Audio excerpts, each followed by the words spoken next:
ya no soy virgen. No tengo el tesoro, la florecita pura o la conciencia limpia. Es curioso cómo frases como esta generan incomodidad tan rápido, porque más allá de hablar de sexualidad, ponen en evidencia algo que hemos normalizado durante años.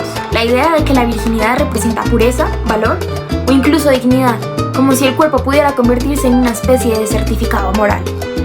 Desde pequeños crecimos escuchando frases como no se lo repartas a cualquiera, una mujer debe llegar pura o ya no eres la misma. Expresiones que parecen inofensivas, pero que cargan una idea bastante fuerte, que la experiencia sexual puede alterar la manera en que una persona es vista socialmente, y eso reafirma que la virginidad sigue siendo un modo de control social. Y lo más contradictorio es que mientras en algunos espacios familiares el tema se trata desde el silencio o la moral, en otros aparentemente más liberales ocurre algo muy distinto, pero igual de problemático. Dentro de grupos de amigos se vuelve común escuchar comentarios como ¿qué tal la follada? O ¿sí te detonó? Y aunque muchas veces esas expresiones se dicen como chiste, revelan algo importante. La sexualidad sigue siendo tratada socialmente como un tema de juicio. La diferencia es que dentro de algunos espacios familiares domina el silencio y la moral, mientras que en ciertos grupos sociales domina la burla, la presión o la cosificación. Y aquí aparece algo contradictorio. Vivimos en una sociedad que afirma defender la libertad individual, pero al mismo tiempo sigue asociando el valor moral de las personas con su vida sexual, especialmente en las mujeres. La virginidad históricamente ha funcionado como una herramienta de control sobre el comportamiento, la identidad y la relación con el propio cuerpo. Como decía Michel Foucault, el poder se ejerce sobre los cuerpos, y quizá por eso la virginidad nunca ha sido solamente una experiencia íntima, sino también una forma de regulación social sobre cómo las personas deben vivir su sexualidad. Ahí está el verdadero problema. No importa si el discurso viene de élites políticas o religiosas, el argumento es el mismo: la virginidad como control social, sentir la necesidad de opinar sobre la intimidad ajena y convertirla en criterio para definir identidad, valor o madurez.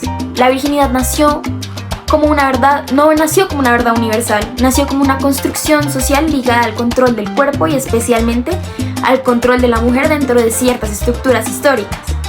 Y esto se puede ver claramente cuando analizamos cómo distintas civilizaciones entendían la sexualidad.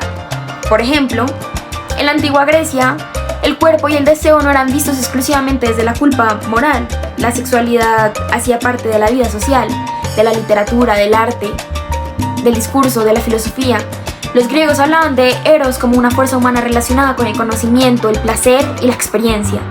Basta ver sus esculturas, sus poemas o sus textos de filósofos como Platón para entender que el cuerpo no era tratado únicamente como algo que debía reprimirse. La sexualidad no definía automáticamente la dignidad moral de una persona.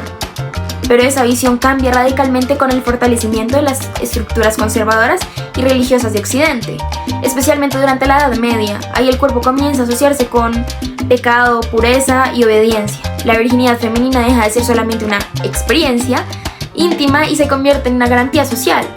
¿Garantía de qué? De legitimidad familiar, de herencia, de honor y de un control. Una mujer virgen antes del matrimonio representaba estabilidad para una sociedad patriarcal, donde el cuerpo femenino estaba ligado al poder económico y familiar. Y ahí entendemos algo clave: la virginidad empezó a tener valor no por razones biológicas, sino políticas y sociales. Por eso, históricamente, las normas sobre pureza recayeron mucho más sobre las mujeres que sobre los hombres, mientras la experiencia sexual masculina podía incluso celebrarse como símbolo de masculinidad. La feminidad era vigilada porque se representaba honor colectivo. La historiadora Gerda Lerner explica que el control sobre la sexualidad femenina fue una de las bases históricas de las sociedades patriarcales, y cuando uno analiza eso entiende que la virginidad nunca fue solamente un tema privado, fue una norma de regular comportamientos, relaciones sociales. Y lo más interesante es que hoy seguimos heredando muchas de esas ideas. Aunque el discurso haya cambiado, ya no siempre se habla desde el pecado o desde la religión, pero sí desde el juicio social. La presión sigue existiendo. ¿Quién vale más? ¿Quién merece respeto? ¿Quién es material para una relación seria? Cambian las palabras, pero la lógica continúa siendo parecida. Y quizás por eso hoy tantas personas intentan romper ese tabú, porque cuestionar la virginidad como medida moral no significa rechazar la sexualidad responsable, significa rechazar la idea de que la dignidad humana pueda depender de la experiencia sexual de alguien. Ahora, cada vez que se cuestiona ese tema, aparece un argumento muy común: la virginidad no oprime a nadie, cada persona decide qué hacer con su cuerpo. Pero la contradicción aparece cuando esa supuesta libertad viene acompañada de juicios sociales, estigmas y expectativas completamente distintas dependiendo de quién vive su sexualidad. Porque si realmente fuera una decisión totalmente libre, ¿por qué seguimos usando expresiones como ella ya no es material para algo serio? ¿O porque existe la idea de que una mujer pierde valor por tener experiencias sexuales? Ahí la sexualidad deja de ser algo íntimo y se convierte en un criterio social para clasificar personas. Pero también sería simplista decir que esta presión afecta únicamente a las mujeres. Los hombres también cargan con expectativas sociales alrededor de la sexualidad. Desde muy jóvenes se les exige tener experiencia, demostrar desempeño o cumplir una idea de masculinidad basada en el rendimiento sexual. Y eso, cuando ocurre, también aparece un juicio y la burla. Seguro no sabe, qué malo, o no satisface a nadie. Ahí entendemos algo importante: la sociedad no solo controla la sexualidad femenina desde la pureza, también la controla la masculina desde la presión del desempeño. En ambos casos, el cuerpo termina siendo evaluado públicamente. La diferencia es que históricamente las mujeres fueron juzgadas por hacer demasiado y los hombres por no hacer suficiente.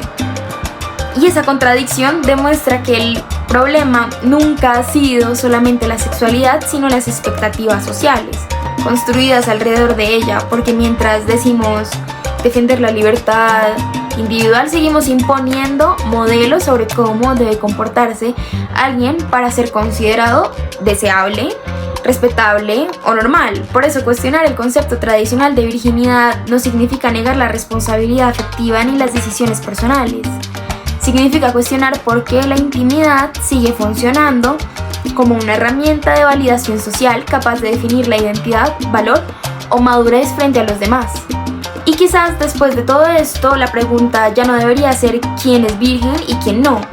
La verdadera pregunta es: ¿por qué seguimos necesitando convertir la intimidad humana en un criterio moral? Porque al final la virginidad nunca ha sido solamente una experiencia personal. Ha sido una idea cargada de expectativas sociales, de silencios, de juicios y de normas que muchas veces aprendimos sin cuestionar.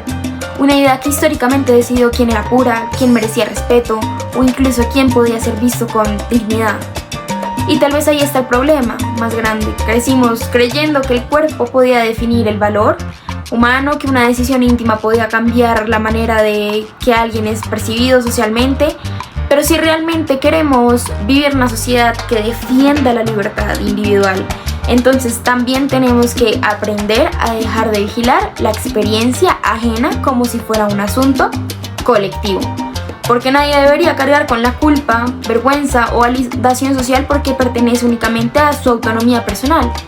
Así que quizás ha llegado el momento de dejar de preguntarnos quién conserva la pureza y empezar a preguntarnos ¿por qué seguimos necesitando medir a las personas a través de ella?